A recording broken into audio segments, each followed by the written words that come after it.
सुरू करायचा. 1 2 3 start.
Advocate doctor Siddharth Kamble, ज्याला आपल्या अस्तित्वाचा अर्थ सापडला असा सिद्धार्थ. त्यांना सर्वजण डॉक्टर म्हणून हाक देतात. जगण्यात सहजता, आचरणात चरित्र संपन्नता, मनाचा खुलेपणा, सतत ऊर्जावान कुटुंब वात्सल्य असलेला सदाबहार सिद्धार्थ कांबळेंचा आज 69वा वाढदिवस आहे. त्यांच्या कार्याचा आणि आठवणीचा अमूल्य ठेवा आपल्या पुढे सादर करताना आम्हाला अत्यंत आनंद होत आहे. सिद्धार्थ कांबळे यांचा जन्म नागपुरातील एका गरीब घरात 2 फेब्रुवारी 1956 साली झाला. वडील जीवन नारायणजी कांबळे हे त्यावेळी मिल कामगार म्हणून काम करत होते, तर आई विमल कांबळे या शिवणकाम करणे, जीवनाचे डब्बे पुरवणे ही कामं करायची. 3 बहिणी, 2 भाऊ, आई वडील असा त्यांचा परिवार होता. डॉक्टर कांबळे यांची परिस्थिती अत्यंत कठीण असली तरी अतिशय संघर्षातून त्यांनी वाटचाल केली आहे. डॉक्टर सिद्धार्थ कांबळे आंबेडकर कॉलेजमधून प्रिलिम्स उत्तीर्ण झाले आणि तिथेच BSc मध्ये प्रवेश घेतला. त्यानंतर bachelor of veterinary science, master of veterinary science, MBA आणि LLM देखील पूर्ण केलं. एवढेच नव्हे तर आपल्या सेवा निवृत्तीनंतर LLM आणि पत्रकारितेची डिग्री देखील त्यांनी घेतली. इंग्रजी भाषा आणि चौफेर विचार करण्याच्या त्यांच्या क्षमतेमुळे 1981 साली गोरगाव येथे पशुवैद्यकीय डॉक्टर म्हणून नोकरीत रुजू झाले. मात्र तिथे त्यांचं मन रमलं नाही. ते 1982 साली केंद्रीय लोकसेवा आयोग म्हणजेच UPSCची परीक्षा उत्तीर्ण होऊन केंद्रीय सचिवालय नागपूर येथे गॅझेटेड ऑफिसर म्हणून रुजू झाले. त्यानंतर औरंगाबादच्या ब्रुक बॉन्ड कंपनीत मार्केटिंग ऑफिसर म्हणून काम केलं. मात्र डॉक्टर कांबळेंचं मन तिथेही रमलं नाही. 1985 साली पुन्हा एक परीक्षा दिली आणि न्यू इंडिया इन्शुरन्स कंपनीत ॲडमिनिस्ट्रेटिव्ह ऑफिसर म्हणून रुजू झाले. या ठिकाणी अनेक गोरगरिबांचे कामं त्यांनी मार्गी लावले. सरकारी नोकरीत अनेक अडथळे निर्माण होत होते. अमरावती येथे पोस्टिंगवर असताना त्यांनी आयडेंटिफिकेशन ऑफ मसल प्रिंट हा रिसर्च सुद्धा केला. त्यांचं हे संशोधन जगभरात गाजलं. विमा कंपन्यांमध्ये हजारो लोकांना नियुक्त करत त्यांना रोजगार मिळवून दिला, तर अनेकांना विमा क्लेम मिळवून देत त्यांच्या आयुष्यात आनंद निर्माण केला. 2016 पर्यंत कंपनीत सेवा दिली आणि मॅनेजर पदावर असताना सेवानिवृत्त झाले. सेवानिवृत्तीनंतर वकिली पेशात अनेक केसेसमध्ये लोकांना न्याय मिळवून देत आहेत, तर दुसरीकडे अनेक अडचणींवर मात करून मोठ्या धैर्यानं दैनिक बहुजन सौरभला देखील सर्वांच्या सहकार्यातून पुढे नेत आहे. डॉक्टर सिद्धार्थ कांबळे यांनी कायमच विषाची परीक्षा केली आहे. रिक्स घेणं आणि त्यासाठी कितीही किंमत मोजावी लागली तरी घेतलेलं काम जिद्दीनं तळीस नेणं याचे असंख्य किस्से त्यांच्या जीवनात पाहायला मिळतील. जय भीम. मी ॲडव्होकेट डॉक्टर सिद्धार्थ कांबळे. आज माझ्याबद्दल, माझ्या फॅमिलीबद्दल जो इतिहास तुम्ही विचारला त्याबद्दल काही महत्त्वाच्या गोष्टी मी तुम्हाला सांगू इच्छितो. माझा जन्म मूळचा नागपूरचाच, सीताबर्डी इथे आम्ही जन्म झाला आणि मग त्याच्यानंतर लहानपणापासून आम्ही मेडिकल कॉलेजच्या मागे एम्प्रेस मिल कॉलनी इथे राहायला आलो. त्यावेळेसची परिस्थिती एकदम थोडी वेगळी होती. आमची आजी राधाबाई कांबळे डॉक्टर बाबासाहेब आंबेडकरांच्या मुवमेंटमध्ये मोठ्या प्रमाणामध्ये तिचं इन्व्हॉल्वमेंट होतं. त्याच्यामुळे डॉक्टर आंबेडकरांचा पूर्ण प्रभाव आमच्या फॅमिलीत होता आणि एक झपाटल्यासारखं तिने काम केलं आणि त्याच्यामुळे ती जवळपास आर्थिकदृष्ट्या फार अत्यंत कमजोर होऊन गेले होते. संपूर्ण समाजच कमजोर होता. त्याच्यामुळे आमची कमजोर नाही, बाकीचे आमच्याहीपेक्षा अनेक लोक कमजोर असल्याचं मला पाहत होतं. आणि आम्ही मानवता शाळेमध्ये आम्ही 5ही बहीण भाऊ, 3 बहिणी आणि 2 भाऊ आम्ही मानवता शाळेत शिकत होतो आणि आई पण तिथे शिवण क्लास शिकायची. अशी आम्ही पूर्णच्या पूर्ण परिवार मानवता शाळेमध्ये गेलो. आम्ही शिक्षण घेत असताना मला आठवते की अत्यंत हलाखीची परिस्थिती होती, पण त्यातल्या त्यात आम्ही एम्प्रेस मिल कॉलनीमध्ये म्हणजे स्लॅबच्या घरात राहत होतो. त्याच्यामुळे संपूर्ण लोक म्हणायचे की आम्ही श्रीमंत आहोत, म्हणजे बऱ्यापैकी आहोत. परंतु आमची परिस्थिती आम्हालाच माहिती आहे. आठवड्यातनं काहीतरी 70-80 रुपये बाबा आणवायचे आणि आमच्या शिक्षणाचा जो खर्च होता त्याच्यासाठी ते रात्री सेकंड शिफ्ट करायचे. म्हणजे एम्प्रेस मिल कॉलनीमधनं एम्प्रेस मिलमध्ये काम करत असताना ते 3-3:30 वाजता सुटली की त्याच्यानंतर ते दुसऱ्या कामावर जायचे आणि 10-11 वाजता यायचे. म्हणजे अशा डबल शिफ्टमध्ये काम केल्यामुळे आमची थोडी आर्थिक स्थितीतनं आम्ही थोडे बाहेर आलो. जीवनजी हे एम्प्रेस मिलमध्ये नोकरीला होते, कारण डॉक्टर सिद्धार्थ कांबळेंचं जीवन बालपणापासूनच मी जवळून पाहिलं. हाफ पॅन्टवर राहणारी, फाटक्या कपड्यात राहणारी आम्ही माणसं मानवता हायस्कूल सारख्या एका शाळेमध्ये, मागासवर्गीय विभागात असलेल्या शाळेमध्ये शिक्षण घेतलेलं आणि हळूहळू शिक्षण हे महत्वाचं आहे हे बाबासाहेब आंबेडकरांचे शब्द ज्या माणसाच्या हृदयाला लागले. कारण इंग्रजी हा विषय तर आमच्यासाठी दुरापास्त होता. धड मराठी पण आमची ती इतकी मिश्रित होती. ते मराठी पण न बोलता येणारा, न वाचता येणारा व्यक्ती हळूहळू इंग्रजीवर कमांड करतो आणि आज एखाद्या केसमध्ये आर्ग्युमेंट करताना समोरच्या न्यायाधीशाला सुद्धा अचंबित करणारी माहिती त्यांच्यासमोर मांडतो. शिक्षण हे वाघिणीचं दूध आहे, ते जो प्राशन करेल तो गुरगुरल्याशिवाय राहणार नाही, असं भारतरत्न डॉक्टर बाबासाहेब यांनी म्हटलंय. त्यामुळं त्यांचा आदर्श घेत असंख्य आंबेडकरी अनुयायांनी एक वेळ उपाशी राहून आपलं शिक्षण पूर्ण केलंय. डॉक्टर सिद्धार्थ कांबळे यांच्या परिवारात देखील शिक्षणाविषयीची सकारात्मक जागरूकता आपल्याला बघायला मिळते. निश्चितच मी सर्व लोकांना संदेश देईन की तुमच्या शिक्षणाचा वापर अशिक्षितपणा जो आहे, ढोंगीपणा आहे, तो गेला पाहिजे आणि त्याच्यामुळे तुम्ही स्वतः इंट्रोस्पेक्ट केलं पाहिजे स्वतःला की तुम्ही काय शिकलात आणि तुमच्या ह्या शिक्षणाचा कोणाला तरी वापर होईल की नाही, आणि जर तो वापर होत असेल तर कशा पद्धतीने होईल, त्याचा ज्यावेळेस विचार प्रत्येक माणसाने जर केला तर मला असं वाटते, मग तो आयुष्याचा असो की काही असो. मी सातत्यानं एवढे वर्ष असताना जास्तीत जास्त पोरांना कशी मदत करता येईल त्याच्यासाठी आम्ही सतर्क राहिलो. मी इथे आमच्या गली नंबर 13 मध्ये एक मोठं विहार आहे. तिथे आज 70-80 विद्यार्थी तिथे सकाळपासून संध्याकाळपर्यंत मुलं मुली अभ्यास करतात. त्या संपूर्ण विहाराला मी अभ्यासिकेत कन्वर्ट केलं. जिथे जिथे आम्हाला वाटते तिथे तिथे आम्ही पोरांना वाटेल त्या पद्धतीने मदत करतो. रासू गवई हे अध्यक्ष तर होते दीक्षाभूमीचे, परंतु वर्ल्ड फेलोशिप ऑफ बुद्धिस्टचे ते व्हाईस प्रेसिडेंट होते इंडियामधून.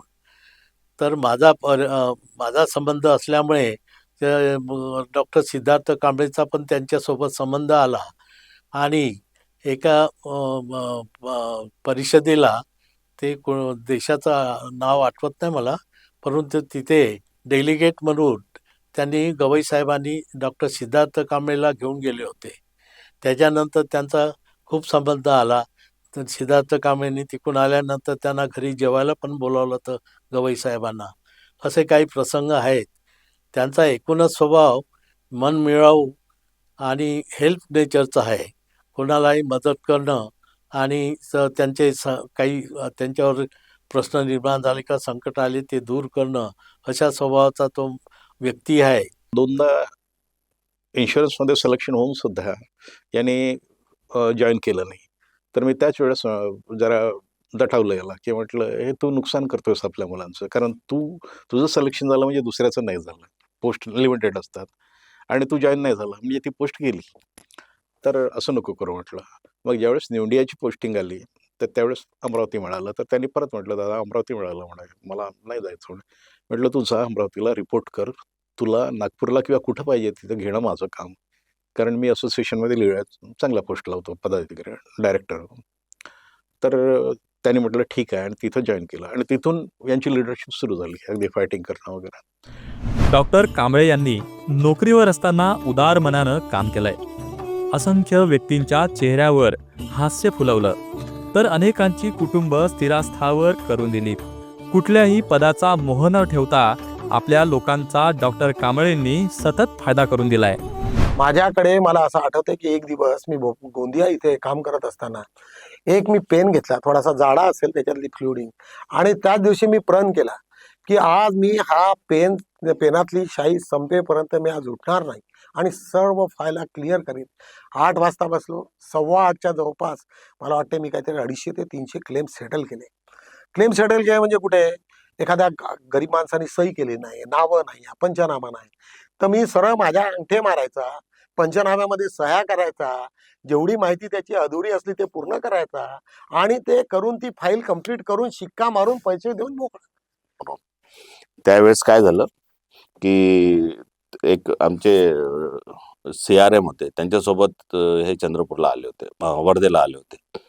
एका डीलर सोबत आमचं हे चालू होतं, म्हणजे कन्व्हर्सेशन चालू होतं. तर त्यांनी डीलरनी त्यांना विचारलं की बा हे 2 व्हीलरचं जे लायसन्स आहे हे ट्रॅक्टर चालवल्याला जमेल का, त्या ह्याच्यामध्ये एखादी क्लेम आला तर आपण पे करू शकता का. आता काही गोष्टी ज्या असतात हे प्रत्येक व्यक्तीला माहीत नसतं, ना रिजनल मॅनेजरला माहीत असतं, ना जो जे डिपार्टमेंट हँडल करतो त्याला माहीत असतं.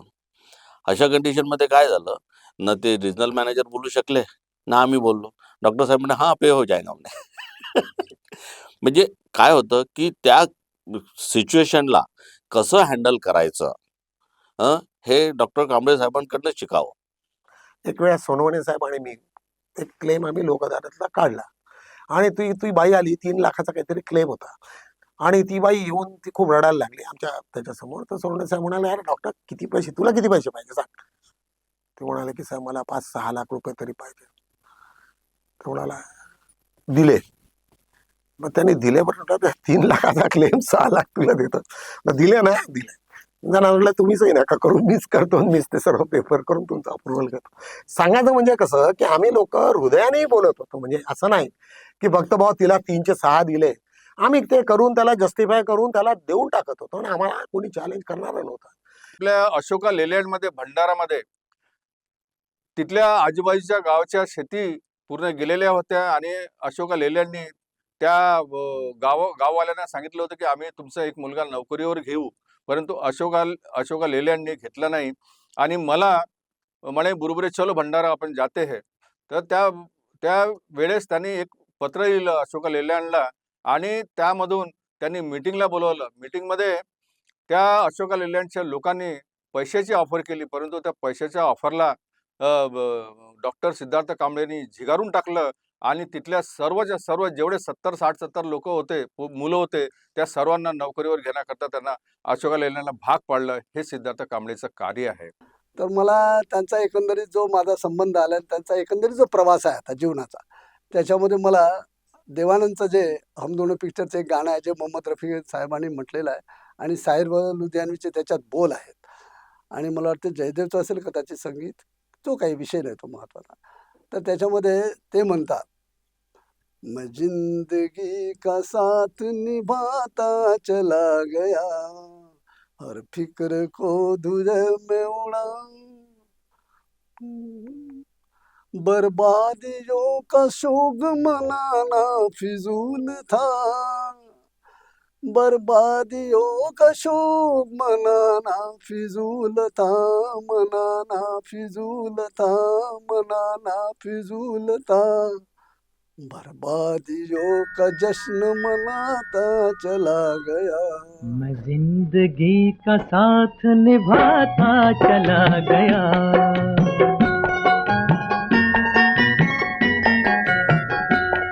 हर फिक्र को धुएं में उड़ाता चला गया, हर फिक्र को धुएं में उड़ा.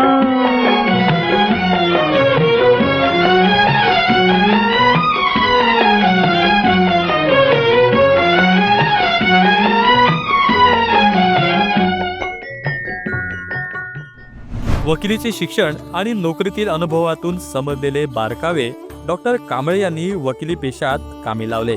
कायद्याची चौकट आणि त्या पलीकडे जात त्यांनी आपले कौशल्य पणाला लावत अनेकांना न्याय मिळवून दिलाय. त्यासाठी कशाचीही अपेक्षा कोणाकडूनही ठेवली नाही. आता रिसेंटली मी 30-35 केसेस इन्कम टॅक्सच्या होत्या माझ्याकडे. सर्वच्या सर्व प्रमोशनची मॅटर रिलेटेड होतं आणि सेंट्रल ॲडमिनिस्ट्रेटिव्ह ट्रिब्युनलमधल्या केसेस होत्या. मी त्या इतक्या चांगल्या पद्धतीने हँडल केल्या. मी हँडल करण्यापेक्षा जो तिथला माणूस होता जाधव, आमचा लीडर, त्यांनी मला 2 वर्ष लोटांगण घातलं. रोज संध्याकाळी यायचा आणि माझे 2 तास खायचा तो, की इसके बारे में मेरे को समजा, उसके बारे में समजा, उसके बारे में समजा. म्हणजे त्याला समजवता माझा इतका अभ्यास होऊन गेला की मला आता ॲडमिनिस्ट्रेटिव्ह लॉमध्ये, स्पेशली कॉन्स्टिट्युशनल लॉमध्ये मी बऱ्यापैकी आहे. इव्हन आता एका हायकोर्टाच्या 1-2 मॅटरमध्ये मला तिथे मी ज्या लोकांना एंगेज केलं ते मला विचारतं की डॉक्टर साहब इसमें क्या था ये मेरे को बताओ. म्हणजे मला त्यांनाही ब्रीफ करावं लागलं. म्हणजे सांगायचं म्हणजे जी गोष्ट तुम्ही करता त्याला तुम्ही इतक्या मजबूतीने करा की ती वस्तू कोणी तुमच्या हातातून हिसकून घेऊन नये. एवढं प्रेम करा कोणत्याही गोष्टीवर. म्हणून शिक्षणाचाही वापर हा बाबासाहेबांनी समाजासाठीच केला, फक्त डिग्र्या वाढवायसाठी नाही केला. कांबळे साहेब इतके सोशल आहेत की कांबळे साहेबांना पाहून आणि त्यांचं वय पाहून आम्हाला देखील म्हणजे हुरूप येतो की माणसाने जगावं तर कांबळे साहेबांसारखं, क्रिया कराव्यात तर कांबळे साहेबांसारखं. कांबळे साहेबांपासून मी खूप काही शिकलो सर्व्हिस मॅटरमध्ये. आणि नेहमी कांबळे साहेब 100 लोकात म्हणतात की मी जाधवमुळे शिकलो, ह्या माणसाने मला खूप शिकवलं. आणि मी 1000 लोकांमध्ये नेहमी म्हणतो की मी कांबळे साहेबांसोबत सर्व्हिस मॅटरमध्ये काय आहे, सर्व्हिस मॅटर कसे डील करावेत, कुठल्या पद्धतीने आपण ब्रॉचरचं हे करावं, अनुकरण करावं, त्यातले कोणते वयम कुठल्या वेळेस आपल्या कामात येतील, हे त्यांनी मला पटवून सांगितलं. मी ब्रुक बॉन्डमध्ये असताना, गव्हर्नमेंट ऑफिसर असताना सर्व युरोपियन इकॉनॉमिकल कम्युनिटीचं जे मार्केट मिळणार होतं ते बठ्ठाबोळ करून ठेवलं होतं काही लोकांनी. मला जॉईंट सेक्रेटरीचा फोन आला की doctor Kamble are you available in Aurangabad. I said yes yes I am very much there. No I want a special favour from you. I said okay sir please come. आले ते, त्यांनी मला घेऊन गेले. Then he has inspected, reinspected आणि asked me to sign all documents. आणि मी ते पूर्णच्या पूर्ण ते साईन केले आणि देशाला एक युरोपियन इकॉनॉमिक कम्युनिटीचं मोठं मार्केट मिळालं. पे टू सोसायटी या तत्वावरच डॉक्टर कांबळे जगत आहेत. संपर्कात आलेल्यांच्या अडचणी समजून घेणं आणि त्यांना मदत करणं हा त्यांचा जणू पिंडच आहे. आतापर्यंत हजारो लोकांना त्यांनी प्रत्यक्ष अप्रत्यक्षपणे रोजगार उपलब्ध करून दिलाय. सातत्यानं माझा प्रयत्न असतो की रोजच्या ज्यावेळेस मी कोर्टात जात असतो तर मला 70 ते 80% लोक मला पैसे देत नाही. 2-4 काही थोडेफार लोक देत असतात, पण तुम्ही त्या जे देत नाही त्याच्याही केसेस तेवढ्याच याच्याने भांडतो, जिद्दीने भांडतो की जरी मला त्यांनी पैसे दिलेला नाही तरी माझ्यासमोर एकच आहे की मी वापरलेल्या स्किल्डचा वापर मी जर त्याच्यासाठी नाही केला तर मग माझा काही उपयोग नाही. भगवान बुद्धाच्या विचाराचा मोठा प्रभाव त्यांच्या जीवनावर आहे. कारण आम्ही साध्या गोष्टी पाहतो की घरामध्ये जर घरकाम करायचं असेल, बांधकाम करायचं असेल, इंटेरियर डेकोरेशन करायचं असेल तर या माणसाला इंजिनियर लागतच नाही. हा माणूस कुठून डोकं लावतो, कुठून काय काय गोष्टी करतो, ठियावर जाऊन मजूर पकडून आणतो आणि त्या मजुरांशी कधी सौदा करत नाही, कधी भाव करत नाही. त्या माणसाला मी भाव करताना कधीच पाहिलं नाही. सहज पैसे काढून देणे म्हणजे याचा अर्थ असा की गरिबीला न लाजवता त्याच्या श्रमाला किंमत कशी द्यायची. तुकडोजी महाराज म्हणतात ना, तुझ्या श्रमास प्रतिष्ठा मिळो, सकळांचे लक्ष तुझकडे वळो. ही जी भावना आहे की श्रम करणाऱ्या माणसाला स्वतःच्या पायावर उभा राहता आलं पाहिजे, आपण त्याला तेवढी आर्थिक मदत करता आली पाहिजे. अनेकांना त्यांनी मदत केली आणि मग डॉक्टरांना विचारो, डॉक्टर तुम्ही त्या अमक्याला मदत केली होती, त्यांनी परत केले का? नाही म्हणाले, विसरलो ते मी. म्हणजे विसरायचं असतं, हे त्यांच्यामधला फार चांगला गुण आहे. डॉक्टर सिद्धार्थ कांबळे यांच्या वाढदिवसाच्या मंगलकामना, शुभेच्छा. आम्ही इन्शुरन्स कंपनीमध्ये असताना एक इन्स्टिट्यूट करायचं असं ठरवलं. कारण की सेवानिवृत्तीनंतर काय करायचं याच्याकरता आम्ही दोघेही इन्शुरन्स कंपनीमध्ये असताना आपापल्या रिजनल ट्रेनिंग सेंटरचे प्रिन्सिपाल होतो आणि त्याच्यातून ही कल्पना सुचली आणि आम्ही 2004 साली आम्ही सिद्धार्थ कॉलेज ऑफ इन्शुरन्सची स्थापना केली. त्यानंतर गव्हर्मेंट इन्शुरन्स कंपनीचे ट्रेनिंग करायला इथं एजंट्स यायचे आणि सगळीकडे सिद्धार्थ कॉलेज ऑफ इन्शुरन्सचं नाव झाल्यामुळं आणि रिझल्ट आमचे चांगले असल्यामुळं आम्हाला रिस्पॉन्स चांगला मिळाला आणि 8 ते 10 हजार इन्शुरन्स एजंट आम्ही त्यावेळेस तयार केले आणि आज ते मोठ्या मोठ्या पदावरती आज काम करत आहेत. 2003 साली माझी आणि सरांची भेट झाली. सरांचा मुलगा आहे सुलय, त्याला शिकवण्यासाठी सरांनी मला नियुक्त केलं आणि झालं असं की माझ्याकडे जागेचा विषय होता की मला शिकवावं कुठे. सर म्हणाले की माझी जागा आहे, तुम्ही या तिथे आणि शिकवा. मी तिथे गेलो, माझं इन्स्टिट्यूट सुरू केलं आणि अशा रीतीने सरांचा आणि माझा परिचय सुरू झाला. सरांना मला ओळखण्याची संधी मिळाली ह्या गेल्या 20 वर्षामध्ये. सरांचं जे व्यक्तित्व आहे त्याच्यापासून आपल्याला खूप काही शिकायला मिळतं. डॉक्टर कांबळे हा व्यक्ती तसा वल्ली आहे. त्यांना लहान मुलांमध्ये रमायला आवडते. कधी गाण्यांच्या मैफलीत रंगत आणतात तर कधी गप्पांचा फड तासन तास चालतो. त्यामुळंच सर्व वयोगटातील महिला असो वा पुरुष त्यांच्यासोबतच सहज समरस होऊन जातात.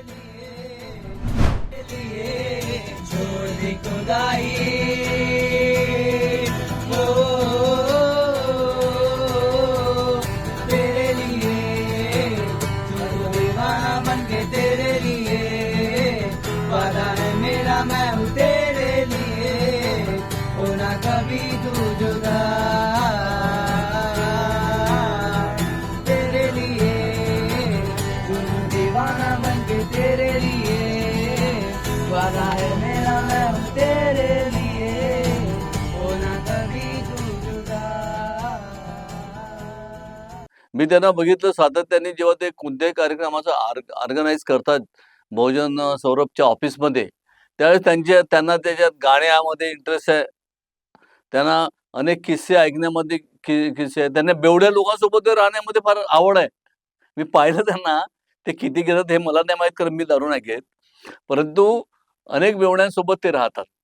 परंतु त्यांनी स्वतःला अशा प्रकारची कोणत्या प्रकारची अशी लागण लावून नाही घेतली. डॉक्टर सिद्धार्थ कांबळे यांच्या आयुष्यातील अभिमानास्पद घटना म्हणजे दैनिक बहुजन सौरभचा जन्म. बहुजन सौरभ वृत्तपत्राचं नाव कुठेही निघालं की सदाबहार सिद्धार्थ अधिकच फुलतो. कारण या फुलण्यात संध्या राजूरकर, विलास गजभिये, ईश्वर रामटेके आणि त्यांचे सर्व सहकारी यांच्या रूपानं असंख्य पिसारे त्यांच्यासोबत आहेत. बहुजन सौरभ, तुम्हाला सर्वांना माहिती आहे की यावेळेस आपल्या याच्यामध्ये कोरोनाच्या काळामध्ये खूप नुकसान झालं आणि त्यावेळेसच त्याचा जन्म झाला. आमचे अनेक लोक त्याच्यातनं तो पेपर बंद पडला. मग नंतर मिलिंद फुलझेले माझ्याकडे आले, विलास गजबे आले, मी होतो, संध्या राजूरकर होत्या आणि या सर्वांनी मिळून आम्ही ठरवलं की आता काय करायचं त्याच्यात. तर मी मिलिंदला म्हटलं की तू आता तुझा पगाराचं कसं, तर काहीच नाही. मग असं म्हटलं की आम्ही काही पैसे गोळा करतो आणि तुला देतो. काही विचार होता 20-25 हजार रुपये त्यांना देऊन देऊ. ते म्हणाल मला पैसे नको, तुम्हाला जर द्यायचं असेल तर पेपर काढा. त्यांनी फार मोठा पेच आणला आमच्यासमोर. पेपर कसा काढायचा? पेपरचा आमच्याला काय अनुभव नाही. मग की संध्या होती, संध्याने म्हणे की मी तर पेपरमध्ये काम केलं, मला माहिती आहे. तो म्हणाला मी पण एवढे दिवस काम केलं. तर म्हटलं ठीक आहे, पेपर काढा, मी काय जबाबदार, मी करतो म्हटलं तुमची सर्व सोय. माझ्या ऑफिसचे जेवढे हे होते पीसीज, कम्प्युटर्स सर्व रिपेअर केले. त्याच्यानंतर मी माझी गाडी वापरली. त्याच्यानंतर सर्वात पहिले फंडिंग मी केलं. त्याच्यानंतर सर्व लोकांनी फंडिंग केलं आणि त्याच्यानंतर आम्ही सातत्यानं 1 वर्ष, 1.5 वर्ष, 2 वर्ष खूप घाटत गेलो. आणि ते घाटत जात असताना मी म्हटलं पैशाचा वापर कुठे करू. आणि त्याच्यामुळे माझ्या लक्षात येत होतं की मी समाजाचं खऱ्या अर्थानं प्रबोधन करतो. खऱ्या अर्थानं म्हणजे आज फुले शाहू आंबेडकरांचे विचार घरोघरी जाणं हे काही साधी गोष्ट नाही. की समजा एखादी गोष्ट ते तुमच्यासोबत बोलत आहे आणि ते इतकं उंचीवर घेऊन जातात तुम्हाला, तेव्हा तुम्हाला कळायला पाहिजे की तुमचे पाय जमिनीवर आहेत की नाही. जर तुमचे पाय जमिनीवर नसेल तर समजून जा तुम्ही लटकले मध्ये. साठी तुम्हाला तुमचे पाय जमिनीवर रोवून राहावं लागते. म्हणजे मग तुम्हाला डॉक्टर कांबळेंनी किती मोठं स्वप्न दाखवलं तरी पण तुम्ही काय आहे हे जेव्हा तुम्हाला समजते तेव्हा ते स्वप्न साकार करण्यासाठी तुम्ही किती लायबल असता हे त्या सिच्युएशन मध्ये तुम्हाला समजलं पाहिजे. आणि ही त्यांची जमेची बाजू आहे. पण आपल्यासाठी किती जमेची बाजू येईल हे आपल्यावर अवलंबून आहे. आपल्याला ते किती घेता येतं. मी एक लेख लिहिला होता की वाट पाहिली प्रभूची आणि भेटला सिद्धार्थ. हा माझा अत्यंत गाजलेला लेख सिद्धार्थ कांबळेवरती लिहिलेला. या लेखातून त्यांचे पैलू मी माझ्या पद्धतीने ते उघडण्याचा प्रयत्न केला. सिद्धार्थ कांबळे आमच्या सोबत आहेत ही आमची फार मोठी जमाची बाजू, की ज्यांच्याकडे सर्व यश, आराम, सर्व काही आहे, पैसा आहे, बुद्धी आहे, सर्वच काही आहे, परंतु हे काम मी केलं पाहिजे हा वारसा त्यांना त्यांची आजी, जी बाबासाहेबांसोबत तत्कालीन काळामध्ये बाबासाहेबांची सहकारी होती, ही भारतातली पहिली महिलांची कामगार नेता आणि पुढारी, ज्यांना पुढारपण लाभलं, अशा राधाबाई कांबळेचे नातू. आणि हे गुण त्यांच्या आजीकडून त्यांच्यामध्ये आलेले आहे. आता डॉक्टर कांबळेंचा प्रत्येक वाढदिवस गेल्या 18-19 वर्षामध्ये आम्ही दरवर्षी वेगवेगळ्या प्रकारांनी साजरा करतो. आणि यावर्षी गौरव आणि पंकज हे 2 आम्हाला मित्र मिळाले आणि सहज बोलता बोलता बोललो की आपण डॉक्टर कांबळेंवर एखादी डॉक्युमेंटरी करूया आणि काहीतरी वेगळं गिफ्ट त्यांना या डॉक्युमेंटरीच्या रूपाने आपण देऊया. म्हणून त्यांच्या वाढदिवसाच्या निमित्ताने त्यांच्या संदर्भात त्यांच्या मित्रांकडून त्यांना शुभेच्छा देत असताना, सदिच्छा देत असताना आपण त्यांच्या व्यक्तिमत्वालाही जाणून घेऊया ह्या उद्देशाने ह्या सर्व त्यांच्या संदर्भातलं पिक्चरायझेशन केलं. त्यांच्या संदर्भामध्ये ही डॉक्युमेंटरी आपण तयार केलेली आहे आणि हीच त्यांच्या वाढदिवसाची भेट आहे. आणि त्यांना अधिक दीर्घायुष्य लागो, असं त्यांचं व्यक्तिमत्व बहरत राहो आणि ते सदाबहार व्यक्तिमत्व आपल्या सगळ्यांच्या सान्निध्यामध्ये जास्तीत जास्त वेळ राहो अशी सदिच्छा व्यक्त करते. मैं डॉक्टर सिद्धार्थ कांबळे, इनके जन्मदिन पर मैं ये गीत उनको डेडिकेट कर रहा हूँ। मधुबन खुशबू देता है, सागर सावन देता है।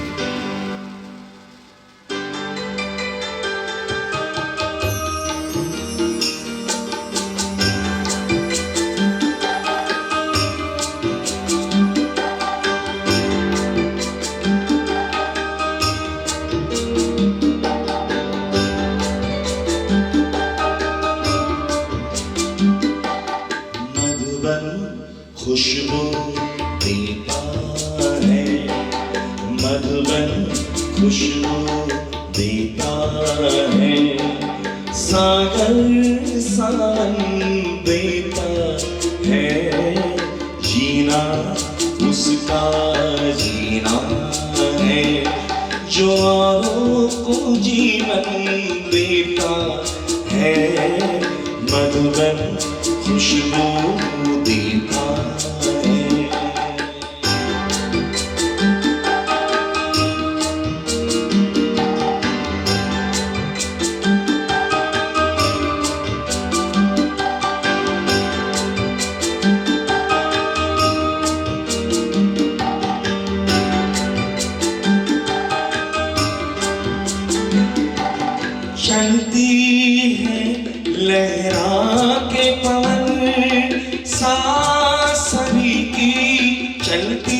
रहे,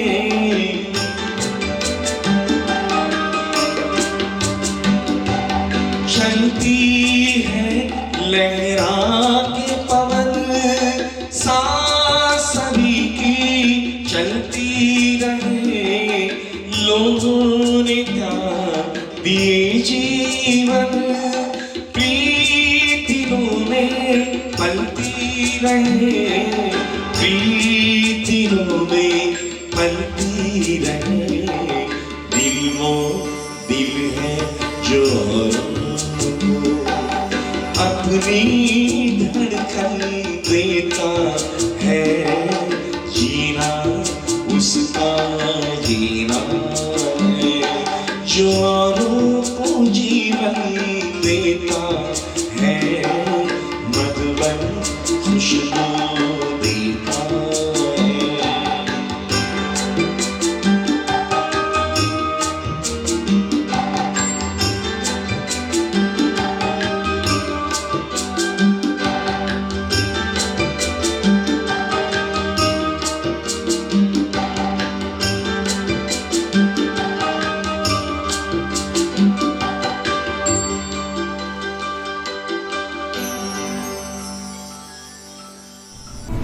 ॲडव्होकेट डॉक्टर सिद्धार्थ कांबळे यांच्या 69व्या वाढदिवसानिमित्त त्यांच्यावर शुभेच्छांचा वर्षाव होत आहे.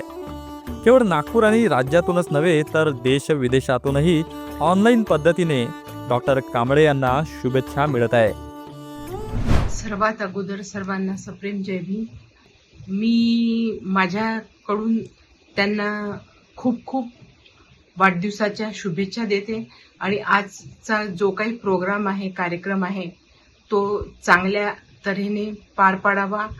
माझ्या मिस्टरांच्या ज्या ज्या मनात भावना, ज्या ज्या मनात इच्छा असतील, जे जे काही त्यांना इकडे करायचं आहे, ते सगळं त्यांचं स्वप्न पूर्ण हो आणि मी नेहमी त्यांच्यासोबत राहील, हे पण एक सत्य आहे आणि मी ते त्यांच्या म्हणजे त्यांच्या सोबत राहून त्यांचे सगळे स्वप्न पूर्ण हो अशी प्रार्थना करते. जय भीम. थँक्यू. वाढदिवसाच्या खूप खूप शुभेच्छा मामा. May you have a year filled with lots of love, happiness and good health and you get to travel the world a little more this year. खूप मजा करा आणि आपल्या तब्येतीची काळजी घ्या. Happy birthday. मामाजी, wish you a very happy birthday. वाढदिवसाच्या शुभेच्छा. वाढदिवसाच्या हार्दिक शुभेच्छा. Wish you many many happy returns of the day. आपका दिन बहुत अच्छा जाए and may this year give you lot of health and lot of happiness. Best wishes from our side. Yes, all the best. All the best. Hello, doctor Siddharth Kamble, Raj Kathane and Vaishali Kathane wishing you a very happy birthday. Happy birthday from me also. Vaishali Kathane and everyone in the Kathane family. अमरावतीला सोबत असताना खूप प्रसंग यायचे, ज्याच्यामध्ये आम्ही खूप enjoy करायचो. जसे की काही दिवस आम्ही बाहेर जेवण करायला जायचो, पण नंतर आम्ही ठरवलं की जेवण आपण स्वतः घरी तयार करायचं. आणि जेवण करताना डॉक्टर सिद्धार्थ कांबळे म्हणायचे की मला जेवण बनवता येत नाही, परंतु भांडे धुता येतात. तर भारत, तू जेवण तयार करायचं, आपण जेवायचं आणि भांडे मी स्वच्छ करून ठेवी. असे प्रसंग आहेत. सिद्धार्थ हा खूप मोठ्या मनाचा माणूस आहे. त्याचं मन एवढं मोठं आहे की तो गोरगरिबांना मदत करतो, गंजलेल्या पिंजऱ्यांना मदत करतो आणि अन्यायाविरुद्ध लढणे हे सुद्धा त्यांचं एक मोठं हे ब्रीदवाक्य आहे. कारण इन्शुरन्स कंपनीमध्ये असताना त्यांच्यावरती जो अन्याय झाला त्याच्याविरुद्ध त्यांनी हायकोर्ट आणि सुप्रीम कोर्टापर्यंत त्यांनी लढत दिली आणि त्यात ते विजय झाले होते. म्हणून मला त्यांचा अभिमान आहे. Hello, Dr. Siddharth Kamble. This is your friend Arun Dhomne wishing you a very happy and joyful 68th birthday. On this occasion, I can only wish you a very happy, peaceful and healthy retired life. त्यांनी फॅमिलीला empower करण्याचं खूप एक मोठं काम केलं आहे. त्यांनी एक इन्स्टिट्यूशन उघडलं होतं, कॉलेज ऑफ इन्शुरन्स. तर त्याच्या एका बॅचमधून मी इन्शुरन्स एजंटही झालो. त्याचा मला खूप फायदा झाला होता. इन्शुरन्स सेक्टर कसं काम करते, त्याच्यामध्ये कसं आपण काम करायला पाहिजे असं, आणि त्या सेक्टरमध्ये आपण कसं पुढे जाऊ शकतो, आणि त्याच सेक्टरमध्ये सुलय आता खूप चांगलं काम करत आहे. तर हा मार्गदर्शन आम्हाला खूप आधीच डॉक्टर सिद्धार्थ कांबळे आमचे मामा यांनी दिलं आहे. तर बाबासाहेब आंबेडकरांचं हे स्वप्न होतं की पे बॅक टू सोसायटी, तर त्यांनी खऱ्या अर्थाने समाजाला भरभरून दिलेलं आहे असं मला आवर्जून सांगावंसं वाटतं. आणि ते चांगल्या स्वभावाचे आहे, दयाळू स्वभावाचे आहे, कोणालाही मदत करतात. आणि त्यांच्यापासूनच आम्ही पण शिकलो की नाही आपण पण पे बॅक टू सोसायटीला काहीतरी दिलं पाहिजे, आणि म्हणून आम्ही काहीतरी मदत करत राहतो. डॉक्टर कांबळेंना त्यांच्या प्रवासात अनेक मित्रांची साथ लाभली आहे. त्यांच्यापैकी अनेक जण संपर्कात आहे, तर काहींनी या आयुष्याची साथ सोडली. त्या सगळ्यांचीच आठवण आजही डॉक्टर कांबळे मोठ्या आत्मीयतेनं काढतात. गजाकोश मला अत्यंत महत्त्वाचा वाटतो, कारण तो क्लास 4 मधून आला आणि मी माझ्या लिखाणातल्या तो चुका काढायचा. तो ऑफकोर्स काही अनेक नाही, तर त्याच्यामुळे मला सातत्यानं त्याची आठवण येते की एक क्लास 4 पोरगा त्याने किती तो मोठा झाला. दुसरा शेंडे आमचे भंडाऱ्याचे, तो त्यांनी माझा फॉलोअप केला. त्याचा मुलगा मेडिकलमध्ये टॉपर तर राहिलाच, त्यांनी MD ऑर्थोपेडिक्समध्ये त्यांनी आपलं मोठं नाव केलं. त्याचा लहान मुलगा ते आमच्या घरी येऊन राहायचे. म्हणजे तो अत्यंत म्हणजे प्रामाणिक माझ्यासोबत राहिला आणि त्यांनी आमचं अनुकरण केलं. अनेक लोक मला आठवत आहेत. मला इंग्रजीत जे सर्वात महत्त्वाचं आणि मला कॉम्पिटंट राहिला तो म्हणजे HT रामटेके, आनंद रामटेके. त्यांनी माझं इंग्रजी खूप चांगलं सुरवलं. त्याच्यानंतर मी RV गायकवाडांना मी माझं हे देतो. त्यांची ती लँग्वेज आणि लिहिण्याची कौशल्य हे त्यांच्यापासून मी शिकलो बऱ्याच गोष्टी. असे अनेक लोक आहेत, अनेक पलोपली मला लोकांनी हे केलेलं आहे आणि अनेक लोकांनी मला मदतही केलेली आहे. अनफॉर्च्युनेटली आमचा किशोर वाहने गेला, तोही एक माझा अत्यंत जवळचा. ठावरे गेले आमचे, तेही गेले. ते म्हणजे सर्व माझ्या जवळचे लोक होते. तर असे अनेक लोक मी गमावले, अनेक लोक माझ्यासोबत आहेत आणि त्यांची प्रेरणाही मला सातत्यानं मिळत असते. चल के तुझे मैं लेके चलूं एक ऐसे गगन के तले, जहाँ गम भी ना हो आंसू भी ना हो, बस प्यार ही प्यार पले, एक ऐसे गगन के तले. सूरज की पहली किरण से आशा का सवेरा जागे, सूरज की पहली किरण से आशा का सवेरा जागे, चंदा की किरण से धुल कर घनघोर अंधेरा भागे, चंदा की किरण से धुल कर